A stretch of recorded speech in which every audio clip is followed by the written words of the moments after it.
चलो, इस यूनिट के अंदर में नेक्स्ट टॉपिक है हमारा n jobs two machine problem. Job sequencing से रिलेटेड दो टॉपिक्स हैं, एक है n jobs two machine problem और एक है n jobs three machine problem. N jobs two machine problem के अंदर में हमारे पास में एन नंबर ऑफ जॉब्स रहेंगे जो दो अलग अलग मशीन के ऊपर हमारे को प्रोसेस करना है। इस तरीके का यहाँ पर हमारा सिनेरियो रहने वाला है जिसके अंदर में हमारे पास में एन नंबर ऑफ जॉब्स हैं और मशीन्स हमारे पास में केवल दो हैं। दो मशीन्स जो रहेंगी वो एक दूसरे से एकदम से अटैच्ड हैं, साथ में इस तरीके से रहेंगी। ये हमारे पास में दो मशीन्स हैं, जैसे किसी कारखाने के अंदर में काम चलता है तो यहाँ पर एक मशीन है और यहाँ पर एक मशीन है। इस तरीके से दो मशीन्स लग लग के रहेंगी यहाँ पर। और उसके पास में हमारे पास में नंबर ऑफ जॉब्स रहेंगे जो हमारे को पहले से मालूम रहेगा कि मशीन 1 के ऊपर उसको कितना टाइम लगने वाला है और मशीन 2 के ऊपर उसको कितना टाइम लगने वाला है। हमारे पास में एन नंबर ऑफ जॉब्स पहले से रहेंगे, एन कोई भी हो सकता है 4, 5, 6। तो हमारे पास में नंबर ऑफ जॉब्स रहेंगे और उनका टाइमिंग हमारे को पहले से मालूम रहेगा कि पहली मशीन के ऊपर टाइम उसको कितना लगने वाला है और दूसरी मशीन के ऊपर उसको टाइम कितना लगने वाला है। ये दोनों मशीन का जो स्विच है जिसको हम ऑन ऑफ स्विच बोल सकते हैं, ये ऑन ऑफ स्विच जो है वो एक साथ कनेक्ट होता है। एक साथ ये दोनों मशीन्स चालू होंगी और एक साथ दोनों मशीन्स जो रहेंगी वो हमेशा हमारी बंद होंगी। मतलब एक बार स्विच चालू कर दिया तो दोनों मशीन का प्रोसेसिंग का काम चालू हो जाएगा। यहाँ पर मशीन्स में हमारे को टाइम के लिए स्केल लगा हुआ रहेगा। हमारे पास में यहाँ पर टाइम को चेक करने के लिए हमारे पास में कुछ प्रोविजन रहेगा जिससे हमको पता चलेगा कि कितना टाइम हो चुका है, मशीन के ऊपर कितना टाइम चल रहा है। मतलब उसके लिए कहीं ना कहीं हमारे पास में प्रोविजन रहने वाला है। जॉब्स हमारे को जो पहले से दिए हुए रहेंगे, हमारा पहला काम ये रहेगा कि इन जॉब्स को इस तरीके से प्रॉपर सीक्वेंस में अरेंज करो so that total processing time, जिसको हम टोटल इलेप्स टाइम बोलते हैं, मशीन 1 और मशीन 2 के ऊपर वो मिनिमम होना चाहिए। मतलब हमारा मेन जॉब ये रहने वाला है कि पहले तो हमारे को जॉब का सीक्वेंस फाइंड करना है सो दैट वो पर्टिकुलर सीक्वेंस के अंदर में अगर हमने एन जॉब्स को मशीन 1 और मशीन 2 के ऊपर सॉल्व किया तो हमारे को प्रोसेसिंग टाइम जो रहेगा वो कम से कम आएगा। मशीन 1 के बाद में मशीन 2 पर जॉब प्रोसेस होगा, जो भी पहला नंबर का मशीन होगा पहले जॉब मशीन 1 के ऊपर प्रोसेस होगा, उसके बाद में मशीन 2 के ऊपर वो जॉब जाएगा और वहां प्रोसेस होगा और उसके बाद में यहां से जॉब हमारा जो रहेगा वो एग्जिट होगा।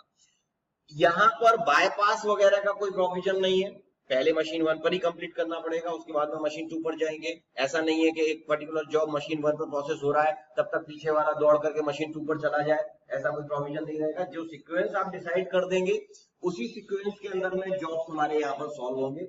इसका एप्लीकेशन हमारे ऑपरेटिंग सिस्टम के अंदर में बहुत जगह पर आता है, जहां पर हम प्रोसेसिंग करते हैं हमारे जॉब्स को, वहां पर हमारे अलग अलग प्रोसेसिंग के first come first serve, round robin, हमारे प्रायोरिटी शेड्यूलिंग, ऐसे शेड्यूलिंग के अलग अलग एल्गोरिथम्स रहते हैं। उन एल्गोरिथम्स के अंदर में हमारे को इस पर्टिकुलर एप्लीकेशन की यहाँ पर जरूरत पड़ती है। तो हमारे पास में एन नंबर ऑफ जॉब्स रहेंगे, दो मशीन्स रहेंगी, मशीन्स का ऑर्डर भी मालूम रहेगा कि पहले मशीन 1 मशीन 2 पे हमारे को सॉल्व करना है। हमारे को सबसे पहले सॉल्व करना पड़ेगा कि हमारे को प्रोसेसिंग का सीक्वेंस निकालना है कि वो जॉब्स किस ऑर्डर में हमारे को प्रोसेस करना है। पहला टास्क ये रहेगा और सेकंड टास्क के अंदर में हमारे को उसको सॉल्व करके टोटल इलेप्स टाइम और idle time of the machines क्या रहेंगे वो हमारे को कैलकुलेट करने की जरूरत पड़ती है। तो यहाँ पर हमारा पहला प्रॉब्लम हम लेकर के आए जिसको हमारे को सॉल्व करना है, n jobs two machine problem. यहाँ पर जो लेफ्ट हैंड साइड पर अपने को जो टेबल दिखाई दे रहा है, ये जो टेबल है ये हमारे को एक्चुअल प्रॉब्लम का टेबल दिया हुआ है। ये राइट हैंड साइड वाला टेबल बाद में आएगा, पहले हमारा टेबल वहां पर देख लो। We have 5 number of jobs, A B C D, हमारे को 5 नंबर ऑफ जॉब्स दिए हुए हैं। ये हमारा यहाँ पर प्रॉब्लम है। प्रॉब्लम के अंदर में हमारे को 5 जॉब्स दिए हुए हैं। We have 5 jobs, A B C D and the E, और हमको दो मशीन्स दिए हुए हैं, मशीन 1 और मशीन 2, और इनके ये टाइम दिए हुए हैं कि भाई ए जॉब को मशीन 1 पर 6 यूनिट का टाइम लगेगा, ए जॉब को मशीन 2 के ऊपर 3 यूनिट का टाइम लगेगा। इस तरीके से हमारे को यूनिट वाइज ये टाइम दिए हुए हैं मशीन 1 और मशीन 2 के ऊपर अलग अलग जॉब्स के। हमारा पहला टास्क ये रहेगा कि हमारे को प्रोसेसिंग सीक्वेंस निकालना है कि ये ABCDE जो हमारे पास में 5 जॉब्स हैं वो किस ऑर्डर में सॉल्व किए जाएंगे। तो पहला क्वेश्चन, पहला आंसर हमारा जो निकलने वाला है वो सीक्वेंस निकालना है कि किस सीक्वेंस के अंदर में, किस पर्टिकुलर ऑर्डर के अंदर में ये 5 जॉब हमारे मशीन्स के ऊपर सॉल्व होने वाले हैं। तो इसको सॉल्व करने के लिए हम यहाँ पर 5 बॉक्सेस, क्योंकि हमारे पास 5 जॉब्स हैं तो हम यहाँ पर 5 का एक एरे जैसा बना लेंगे और यहाँ पर हम हमारे सीक्वेंस बनाने वाले हैं कि ये जॉब्स किस ऑर्डर में सॉल्व होने वाले हैं। सीक्वेंस निकालने के लिए हमने सबसे पहले हमारे पास में जो टाइम दिए हुए हैं उन टाइम में से सबसे कम टाइम हमने चेक करना है कि इन सभी टाइम में से कौन सा टाइम सबसे कम है। तो हमारे को यहाँ पर दिखाई दे रहा है सबसे छोटी वैल्यू है 2, सबसे छोटी वैल्यू हमारे को 2 दिखाई दे रही है, मतलब हमारे को बी वाला जॉब जो है वो पहले इस सीक्वेंस के अंदर में ऐड करना है, बिकॉज ऑफ सबसे कम टाइम हमारा जो है वो 2 दिखाई दे रहा है। अगर मिनिमम टाइम मशीन 1 से रिलेटेड रहे तो वो वाला जॉब जो रहेगा वो हमारे को सीक्वेंस में लेफ्ट मोस्ट पोजीशन पर रखना है, जो भी खाली रहेगा। मतलब 2 हमारे को मशीन 1 से रिलेटेड दिखाई दे रहा है, इसलिए बी वाला जो जॉब रहेगा ये बी जॉब को हमारे को यहां पर रखना है सीक्वेंस। मतलब बी वाला जॉब हमारा सीक्वेंस के अंदर में आ गया है, तो ये बाद में बी वाले जॉब को हमारे को चेक करने की जरूरत नहीं है, ये काम कंप्लीट हो गया है। मतलब इसको अब चेक करने की जरूरत नहीं है, बी का काम कंप्लीट हो गया है। उसके बाद में फिर से मिनिमम वैल्यू हम देखेंगे यहाँ पर, तो मिनिमम वैल्यू नेक्स्ट हमारे को दिखाई दे रही है 3 जो है वो जॉब ए के लिए है, लेकिन वो मशीन 2 से रिलेटेड है। अगर 2 से रिलेटेड वो पर्टिकुलर मिनिमम वैल्यू रही तो वो पर्टिकुलर जॉब हमारे सीक्वेंस में सबसे लास्ट पोजीशन पर, मतलब राइट मोस्ट पोजीशन पर जाकर के लिखना है। मतलब ए यहां पर आएगा और फिर इसका भी काम कंप्लीट हो गया, ए कंप्लीट हो गया है। जो कंप्लीट हो चुके हैं उन जॉब्स को हमारे को देखने की जरूरत नहीं है। उसके बाद में नेक्स्ट हमारा आ रहा है यहाँ पर टाइम मिनिमम 4 अगेन मशीन 1 से रिलेटेड है और जॉब का नाम है डी। तो डी जो जॉब रहेगा वो लेफ्ट मोस्ट पोजीशन पर जो खाली जगह दिखाई दे रही है वहां पर जाकर के रख देना है। डी का काम कंप्लीट हो गया। उसके बाद में नेक्स्ट आ रहा है 5 हमारा जो है वो ई, अगेन मशीन 2 से रिलेटेड है, तो ई को हम यहां पर रखेंगे। एंड फाइनली हमारे पास में एक बचेगा सी, तो ये सी यहां पर आएगा। तो इस तरीके से सबसे पहले हमारा B D C E A ये प्रोसेसिंग सीक्वेंस आ गई है कि हमारे को जॉब्स किस पर्टिकुलर ऑर्डर में प्रोसेस करना है। तो processing sequence will be B D C E A, ये पहला आंसर हो गया कि हमारे को सबसे पहले ये फाइंड करना है कि कोई पर्टिकुलर जॉब किस ऑर्डर में हमारे को सॉल्व करना है। वो ऑर्डर फाइंड करने के लिए हमने मिनिमम टाइम देखना है, और अगर वो मिनिमम टाइम मशीन 1 से रिलेटेड मिल रहा है तो वो वाला जॉब सीक्वेंस में लेफ्ट मोस्ट पोजीशन पे जाकर के रखना है।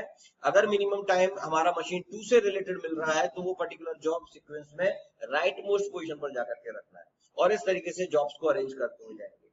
टाई की सिचुएशंस भी आएगी, वो अगले प्रॉब्लम्स में हम देखने वाले हैं। अभी यहाँ पर हमारा कोई प्रॉब्लम में टाई नहीं था, इसलिए हमने सिंपली हमारे जॉब्स के जो सीक्वेंस थी वो यहाँ पर हमारी इस तरीके से निकल गई। जॉब की सीक्वेंस फाइंड करने में कोई डाउट है कि कॉलेज जॉब अगर मशीन 1 से रिलेटेड है तो जॉब हमारे को राइट मोस्ट पोजीशन पर रखना है, मशीन 2 से रिलेटेड है तो सिंपली हमारे को राइट पोजीशन पर जाकर के रखना है। ठीक है।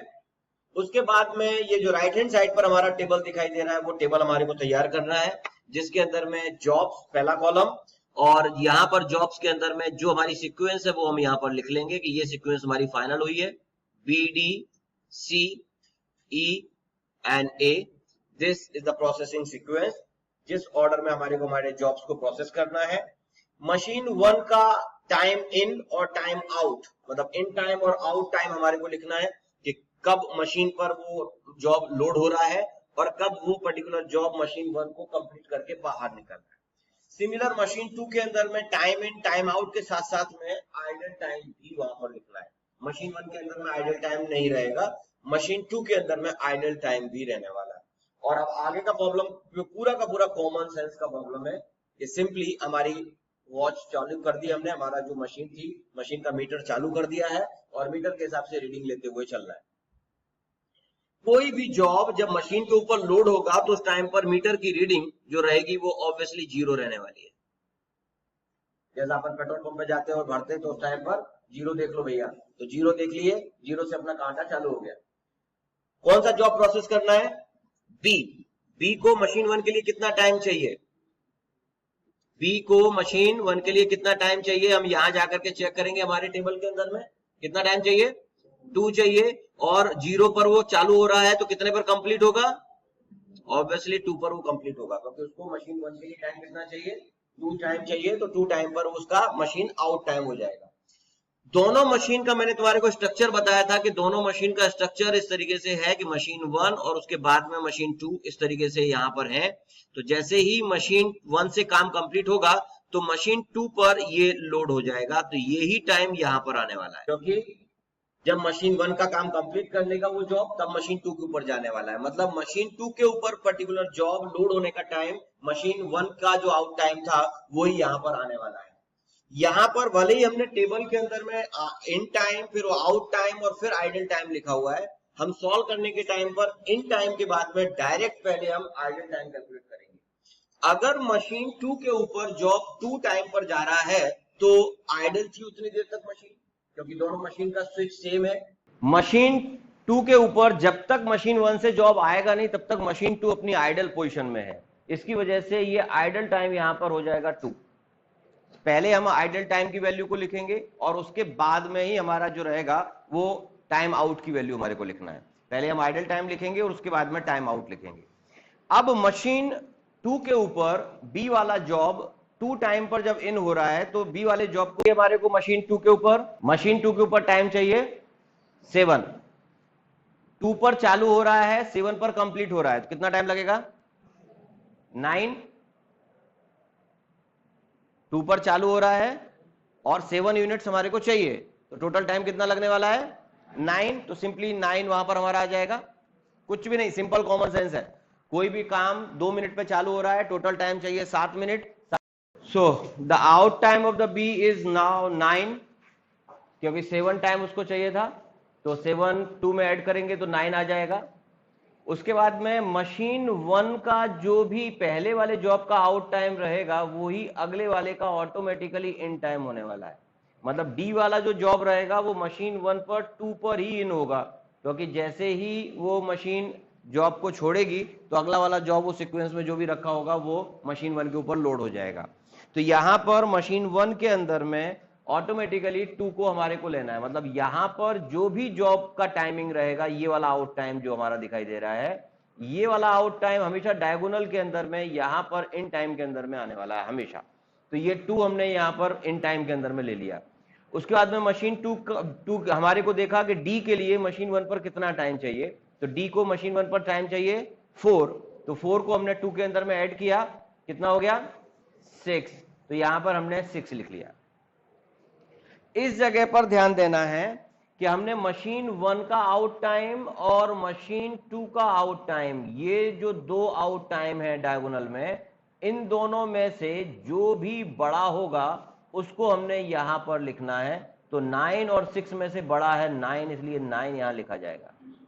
इसको एक फ्लो बना लेना है। अभी आउट टाइम चेक करना है, उधर का आउट टाइम और इधर का आउट टाइम, इन दोनों में से जो बड़ा होगा उसको हमने इन टाइम में लिखना है। सिंपली कॉमन सेंस सिंपली ये बोल रहा है कि भाई मशीन 2 के ऊपर पहला वाला जो जॉब था बी वाला वो 9 तक प्रोसेस हो रहा था, क्योंकि जो बी वाला जॉब था वो मशीन 2 के ऊपर 9 तक प्रोसेस हो रहा था, इसलिए ऑब्वियसली डी वाला 9 तक उसको नहीं दिया जा सकता, तो जॉब को वेट करना पड़ेगा। मशीन वेट नहीं कर रही है। यहां पर एक चीज ध्यान रखना, जॉब वेट कर रहा है 6 से लेकर के 9 तक, 3 मिनट तक तुम्हारा जॉब डी जो है वो वेट कर रहा है, मशीन वेट नहीं कर रही है, क्योंकि मशीन का जैसे ही काम कंप्लीट होगा पहला वाला जॉब जो बी था वैसे ही वो अगले वाले को ले लेगा। इसलिए हमने सिंपली ये देखना है कि 6 और 9 में से जो बड़ा होगा उसको वहां पर लिखना है पहला। एक और चीज, इन दोनों का जो डिफरेंस होगा, दैट डिफरेंस हमारे को सिंपली यहां लिखना है कि उसका आइडल टाइम कितना है। 9 पर हमने जॉब लोड किया, 9 पर ही अगला जॉब हमारा मिल गया, 9 पर ही जॉब कंप्लीट हुआ, 9 पर ही अगला जॉब मिल गया है, मतलब मशीन 2 का आइडल टाइम नहीं है। जॉब का आइडल टाइम है, लेकिन जॉब का आइडल टाइम नहीं निकालना है हमारे को मशीन का आइडल टाइम निकालना है। इसलिए इन दोनों में से जो भी हमारा डिफरेंस रहेगा वो डिफरेंस हमारे को आइडल टाइम में लिखना है। मैंने पहले बताया था कि आइडल टाइम पहले कैलकुलेट होगा, उसके बाद में आउट टाइम कैलकुलेट करेंगे। अब आउट टाइम को कैलकुलेट करो, डी को मशीन 2 के ऊपर कितना टाइम चाहिए 9 चाहिए, 9 में जाकर के ऐड कर दो, 9 और 9 हो गया तुम्हारा 18, तो 18 पर ये जॉब कंप्लीट होगा। अगेन हमने यहां पर फिर से रिपीट, ये देखो 6 सिंपली यहां पर आ गया, सी को 6 हमारे को टाइम चाहिए मशीन 1 पर 10, 10 और 6 हो गया 16, 16 और 18 में से बड़ा 18, 18 और 18 का डिफरेंस, इसको फ्लो बना लेना है। 16 और 18 का डिफरेंस, मैंने यहाँ 16 और 18 में का बड़ा, यहाँ पर 16 और 18 में का बड़ा यहाँ लिखा गया है, उसके बाद में 18 और 18 का डिफरेंस यहाँ लिखा गया है। इसको एक फ्लो बना लेना है, 16 और 18 में का बड़ा, 18 और 18 में का डिफरेंस 0। उसके बाद में मशीन 2 के लिए देखो कि सी को टाइम कितना चाहिए, 8, 18 और 8 26, रिपीट 16 कॉपी, ये 16 यहां से आ गया। उसके बाद में ई को मशीन 1 पर टाइम चाहिए 11, 11 और 16 हो गए तुम्हारे 27, 27 और 26 में का बड़ा 27, 27 और 26 का डिफरेंस 1, 27 और 26 में से बड़ा 27 और 27 और 26 का डिफरेंस 1। हमेशा पॉजिटिव लिखना है, कौन से में से किसको माइनस करना है वो सोचने का काम ही नहीं है। 27 बड़ा है, 26 छोटा है, 27 में से 26 को माइनस करना है। उसके बाद में ई वाला जो जॉब है उसको 5 यूनिट चाहिए मशीन 2 के ऊपर, 27 और 5 32, 27 यहां से कॉपी। उसके बाद में मशीन ए पर ए को टाइम चाहिए 6, 27 और 6 33, 33 और 32 में का बड़ा 33, 33 और 32 का डिफरेंस 1। उसके बाद में मशीन 2 पर टाइम चाहिए 3, तो दिस इज 36। इस तरीके से ये टेबल सिंपली कैलकुलेट करना है, प्योर कॉमन सेंस से प्रॉब्लम सॉल्व होता है। उसके बाद में आंसर्स लिखना चालू करना है। पहला आंसर आएगा total ellipse time, completion time क्या है, तो ये जो लास्ट वाला टाइम हमारा यहां पर आया है, this is your total ellipse time, TET। So total ellipse time is 36। उसके बाद में आइडियल टाइम दोनों मशीन्स का लिखना है, ideal time for machine 1 and ideal time for machine 2।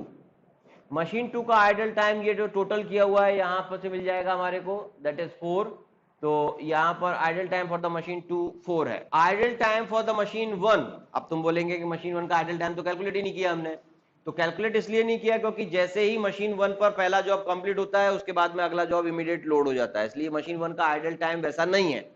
लेकिन बिकॉज ऑफ दोनों मशीन का स्विच एक ही है, एक बार तुमने मशीन चालू किए तो दोनों मशीन एक साथ चालू होंगे और दोनों मशीन एक साथ बंद होंगे। तो आइडियली जब आखिरी वाला जॉब यहां से यहां जाएगा तो उसका जो डिफरेंस रहेगा, ये 33 पर अपना जॉब कंप्लीट कर ले रहा है और उसके बाद में यहां जा रहा है, तो पूरा प्रोसेसिंग का काम कब कंप्लीट हो रहा है, 36 पर कंप्लीट हो रहा है। तो ये 33 से 36 तक मशीन 1 के पास में कोई काम नहीं है। तो 36 माइनस 33, ये 36 टोटल इलेप्स टाइम, और ये जो लास्ट हमारा जो टाइम आउट था 33 था, इसका जो time that is the idle time of the machine 1।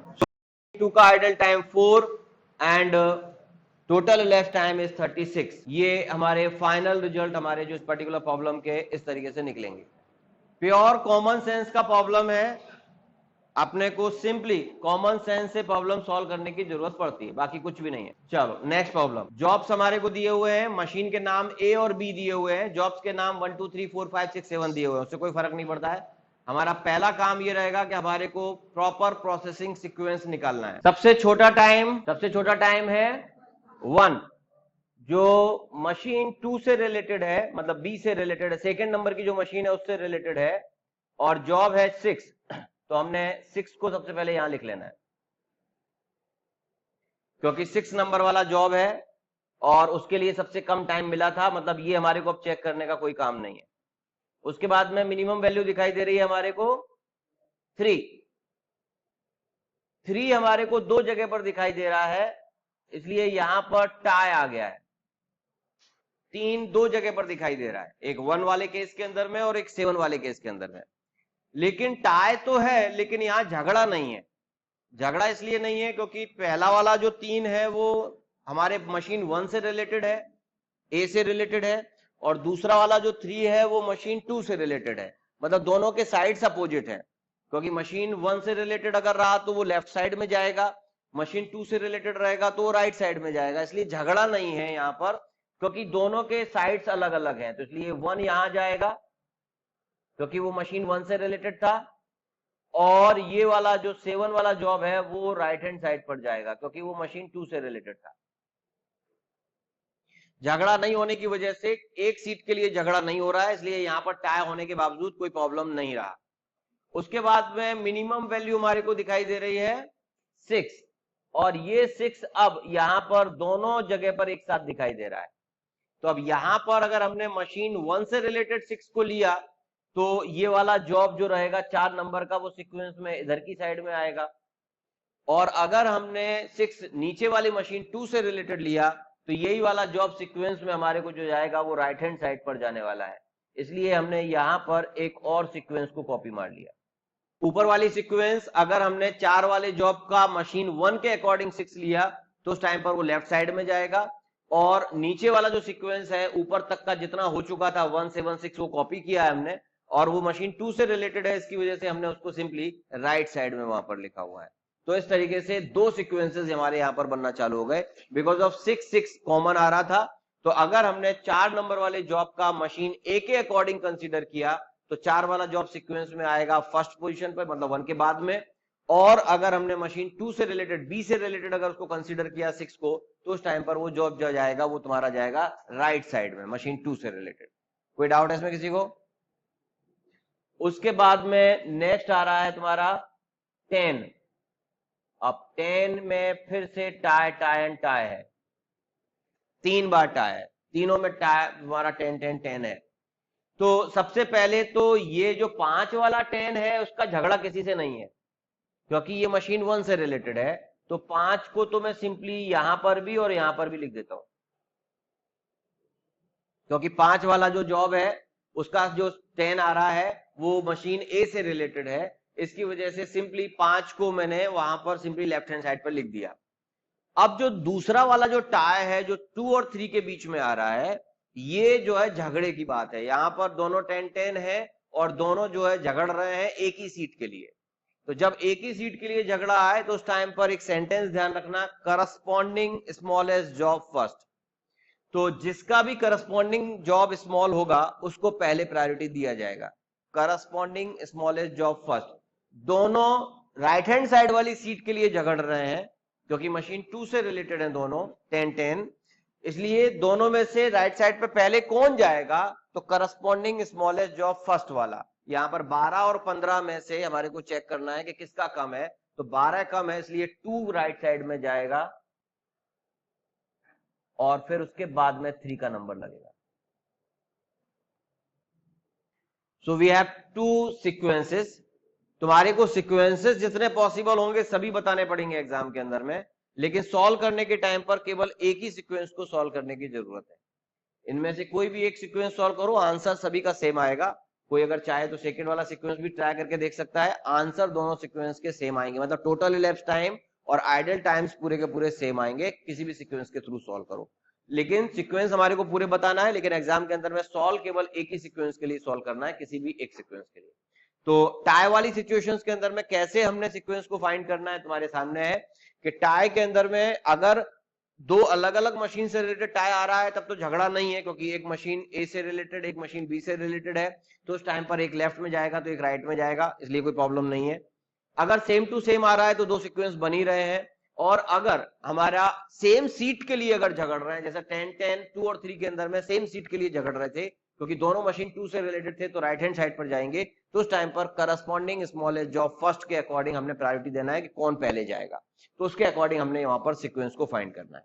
Clear? और उसके बाद में हमारे को तैयार करना है हमारा टेबल। कोई भी एक सीक्वेंस लेकर के हमारे को टेबल को सॉल्व करना है, तो 1 पहला वाला सीक्वेंस ही ले रहा हूं मैं, 1 4 5 3 2 7 एंड 6। मशीन के नाम ए और बी है इसलिए मशीन ए मशीन बी लिखा है, इन टाइम आउट टाइम दोनों के लिखे हैं और आइडल टाइम मशीन बी का लिखा है। और उसके बाद में हमारे को जो टाइम दिए हुए थे उस टाइम के अकॉर्डिंग सिंपली कैलकुलेट करना चालू करना है। कैलकुलेट करने के टाइम पर सिंपल कॉमन सेंस को यूज करते चलना है और सॉल्व करते चलना है। जो फ्लो मैंने तुम्हारे को बताया हुआ है वो फ्लो अगर मेंटेन कर लिया तो आसानी से प्रॉब्लम तुम्हारा कंप्लीट सॉल्व हो जाएगा, उसके अंदर में कुछ भी गड़बड़ होने के चांसेस नहीं। वीडियो को पॉज करके तुम पहले टेबल बना लो यहां तक और उसके बाद में सॉल्व करना अपन स्टार्ट करते हैं। सॉल्व करना स्टार्ट करो। स्टार्ट 0 से होगा, 1 वाले जॉब को मशीन 1 पर टाइम चाहिए 3, तो यहाँ 3 आ जाएगा, यही 3 यहाँ कॉपी होगा, यही 3 आइडल टाइम में जाएगा।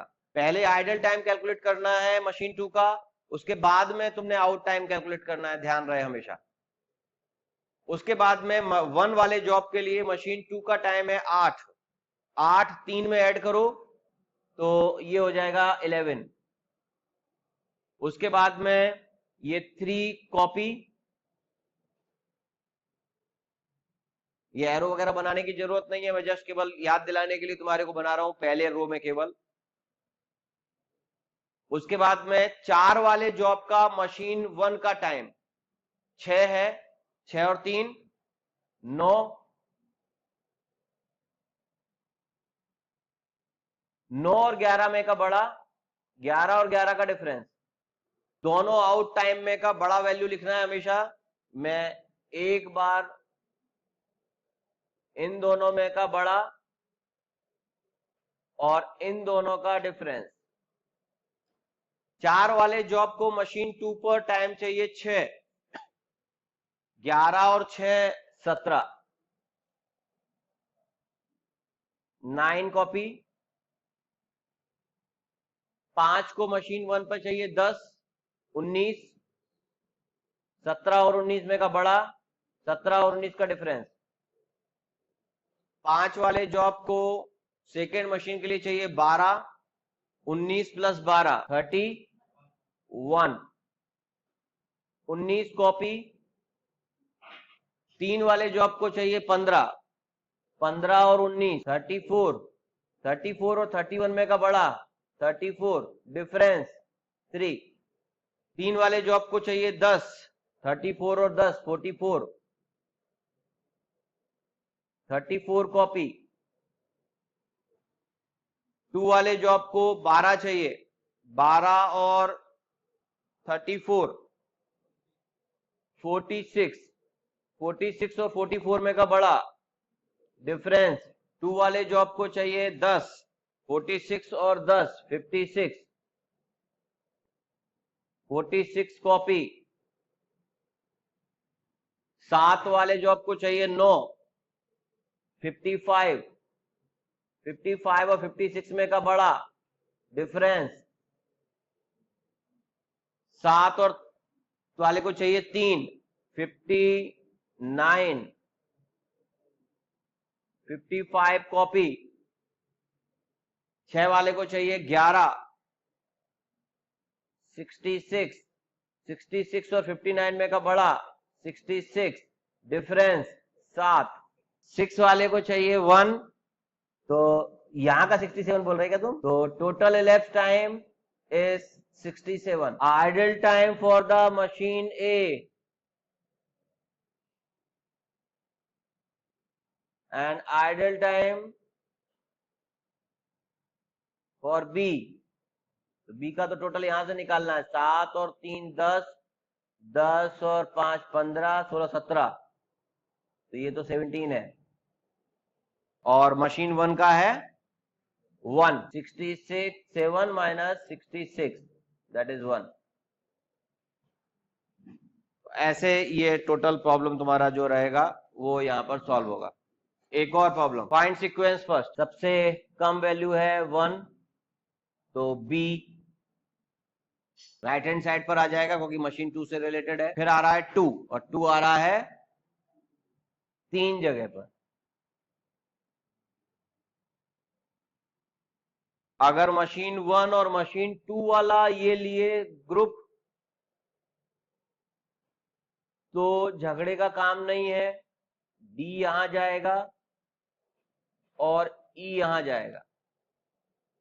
अगर वो दो दो लिए तो एक ऊपर का 2 और एक नीचे का 2, कि ये 2 ले सकते हैं अपन।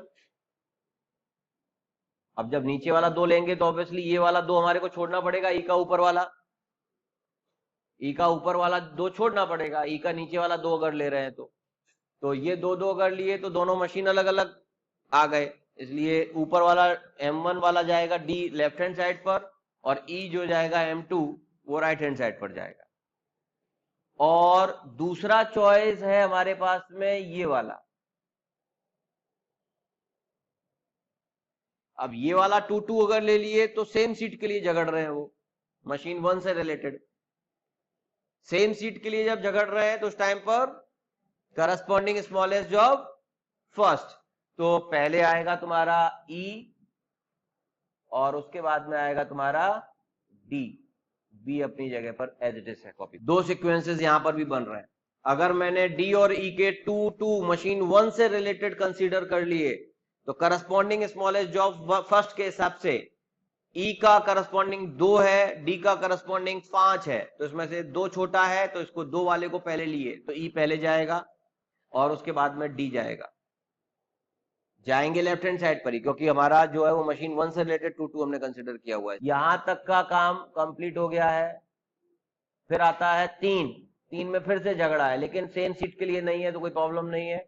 ए आएगा लेफ्ट हैंड साइड पर और सी आएगा तुम्हारा राइट हैंड साइड पर, बिकॉज ऑफ 3 में फिर से टाई है, लेकिन एक मशीन 1 से रिलेटेड है, एक मशीन 2 से रिलेटेड है, इसलिए झगड़ा नहीं है। एक लेफ्ट में जा रहा है, एक राइट में जा रहा है।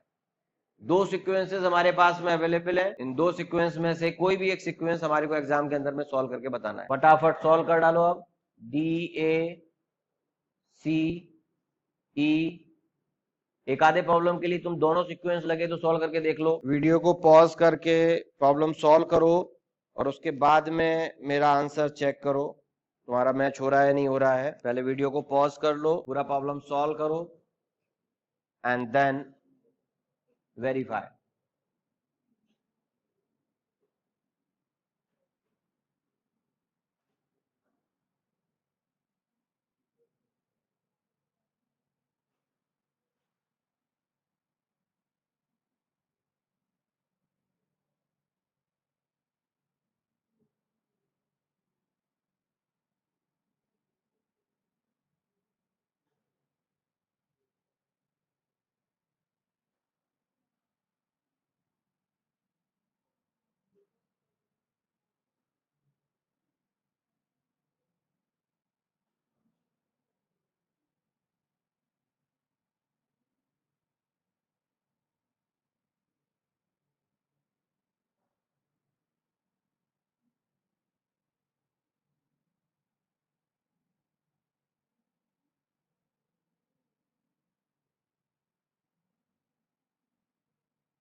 -19 चेक करो।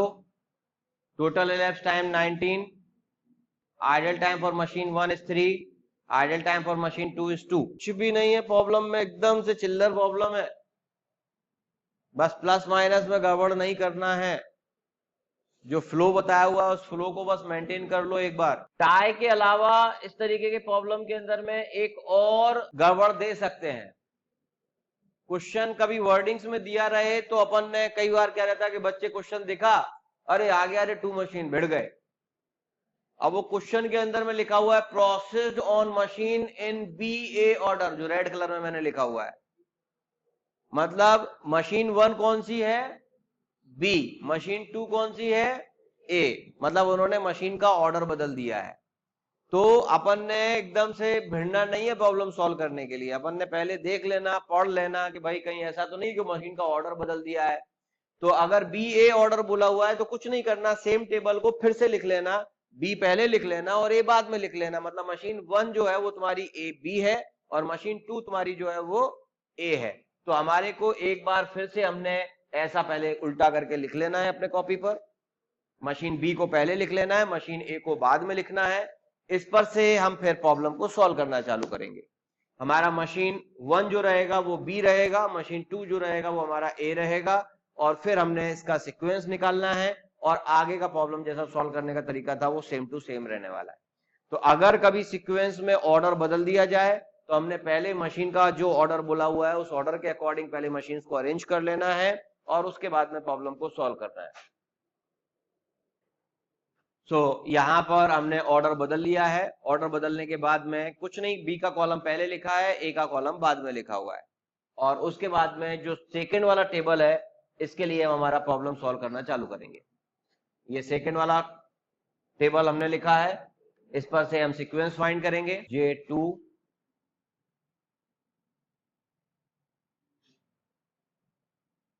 J5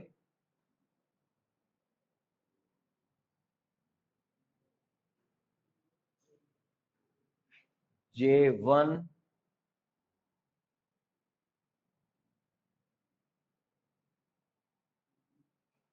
J3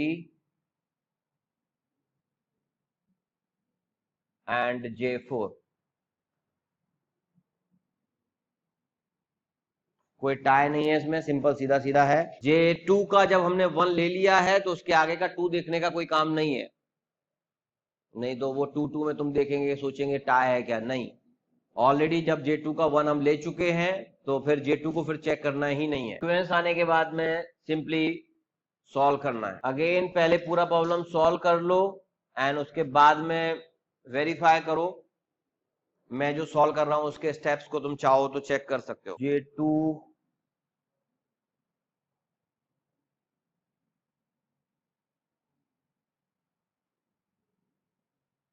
J5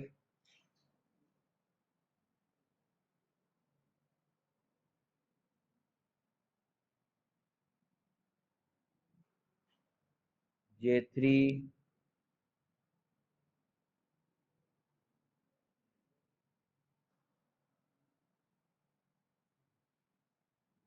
J4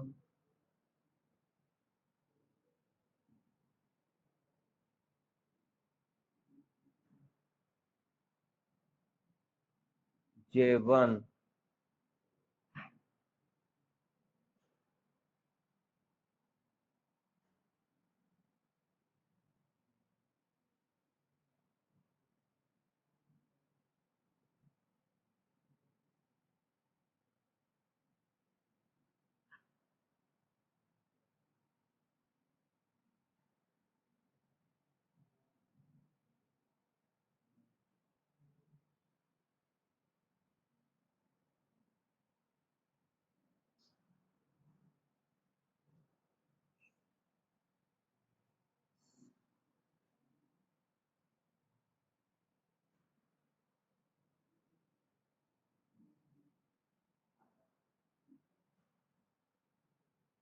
एक लास्ट प्रॉब्लम, पहले तो सीक्वेंस फाइंड कर लो। सबसे कम वैल्यू है 2,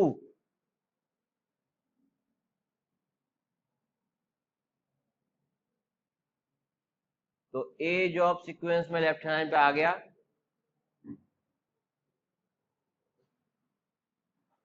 फिर है 3,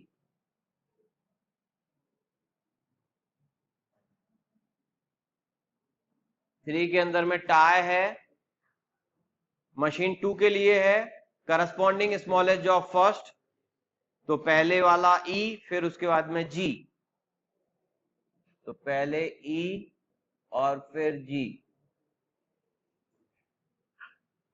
करस्पॉन्डिंग स्मॉलेस्ट जॉब फर्स्ट। 3 और 3 में टाई आया, सेम सीट के लिए झगड़ रहे थे, मशीन 2 से रिलेटेड थे, इसलिए करस्पॉन्डिंग स्मॉलेस्ट जॉब फर्स्ट का फॉर्मूला लगाया।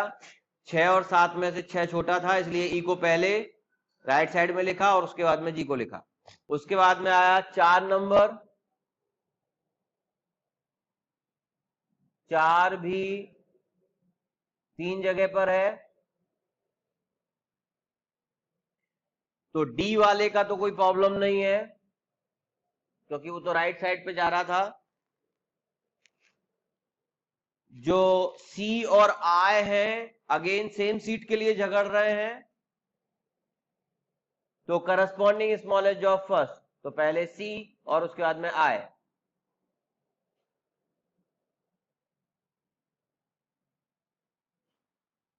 करस्पॉन्डिंग स्मॉलेस्ट जॉब फर्स्ट, जब 4 और 4 में झगड़ा हो रहा था सेम सीट के लिए सी और आई का, तो उनके करस्पॉन्डिंग वैल्यूज चेक किए 7 और 11, 7 और 11 में से 7 छोटा था, इसलिए C को पहले प्रोसेस किया, तो C पहले लिखा गया सीक्वेंस में लेफ्ट साइड में, और उसके बाद में I। फिर उसके बाद में आ रहा है 5 के लिए फिर से सेम सीट का झगड़ा है,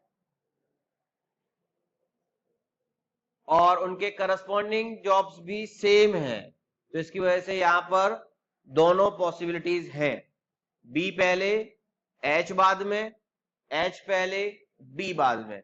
इसलिए ऊपर की सीक्वेंस को हम कॉपी कर ले रहे हैं, ACI DGE, और अब ये 5 के लिए B और H, तो BH ऑर्डर में इसको प्रोसेस करो या HB ऑर्डर में इसको प्रोसेस करो, you will get the same result. और बचा है केवल F, तो F दोनों सीक्वेंस में बाद में ऐड हो जाएगा।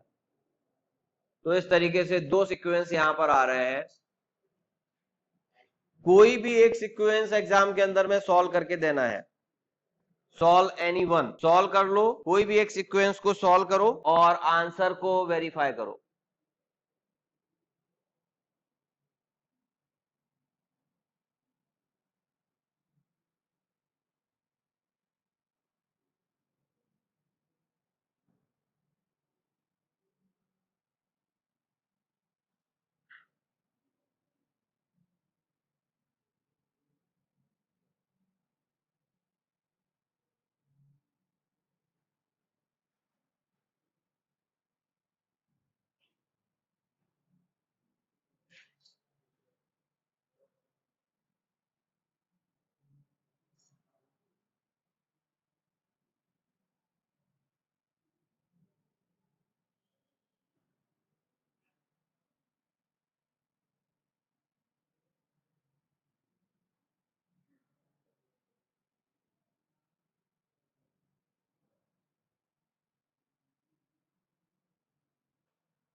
Eleven and 2, total elapsed time is 61. Total elapsed time 61. Idle time for A is 11 and idle time for the B is 2. आज अपन ने 4-5 प्रॉब्लम्स देखे। नोट्स में से तुमने सभी प्रॉब्लम्स जो 2 मशीन प्रॉब्लम वाले हैं वो कंप्लीट कर लेना है, क्योंकि 3 मशीन प्रॉब्लम्स पर जाने के पहले 2 मशीन प्रॉब्लम्स पक्का होना जरूरी है। इसलिए 2 मशीन प्रॉब्लम्स में जो भी कुछ अगर डाउट होंगे तो कल तक निकाल के रखो, कल अपन लगे तो और 2 मशीन से रिलेटेड तुम्हारे जो डाउट वाले प्रॉब्लम्स होंगे उनको यहाँ पर अटेम्प्ट करेंगे। तो कल तक 2 मशीन प्रॉब्लम्स पूरा कंप्लीट हो जाना चाहिए और फिर अपन 3 मशीन प्रॉब्लम स्टार्ट करेंगे। आज अभी यहीं स्टॉप करते हैं, कल अपना 3 मशीन प्रॉब्लम का टॉपिक है, अगर तुम्हारे कोई डाउट रहे तो पहले वो, अदरवाइज 3 मशीन प्रॉब्लम अपन स्टार्ट करेंगे।